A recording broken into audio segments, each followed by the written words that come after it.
اللہ کے حبیب نے منع فرمایا، فرمایا کوئی اونچا اللہ اللہ نہ کرے، جب کوئی نماز پڑھ رہا ہو سو رہا ہو تو اس کے سامنے اونچا ذکر نہ کرو۔ کہتے میں ایک دن اونچا اونچا ذکر کر رہا تھا، اونچا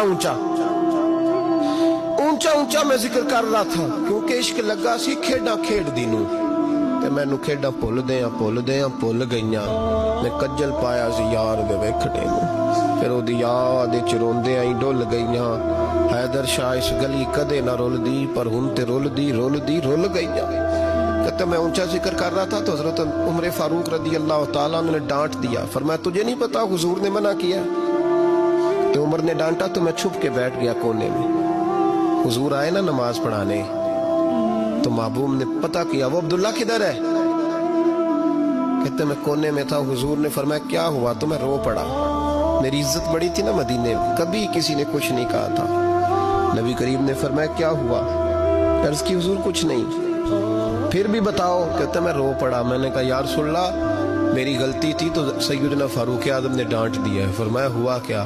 یا رسول اللہ میں اونچا ذکر کر رہا تھا، اور بات بھی ٹھیک ہے، کچھ لوگ قریب نماز پڑھ رہے تھے، حضرت عمر نے منع کیا، نبی کریم علیہ السلام نے فرمایا بلاؤ نہ ذرا عمر کو۔ خود قانون حضور نے بنایا ہے کہ اونچا ذکر نہ کرے جب کوئی نماز پڑھ رہا، بلاؤ نا عمر کو۔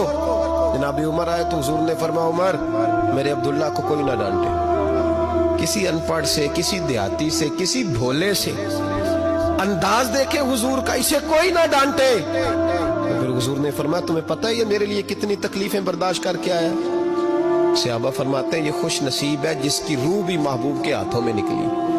اور جب جنازہ اٹھا تو حضور کی داڑھی سے ہم نے آنسوں کے قطرے ٹپکتے دیکھے۔ مدینے میں رواج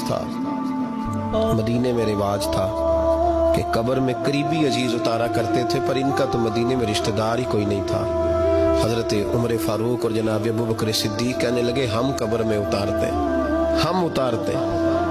جب ان دونوں نے اٹھایا قبر میں گئے تو کہتے ہیں کمال دیکھو اللہ کے رسول ہم دونوں سے پہلے قبر میں اتر گئے، اور حضور نے یل بدایا والنہایا میں موجود ہے، کب مجھے دو میں قبر میں اتارتا ہوں۔ کہتے ہیں حضور نے تنے تنہا پکڑا، تنے تنہا قبر میں اتارا، پسے مردن فرشتوں نے جو تلاشی لی تو کیا نکلا؟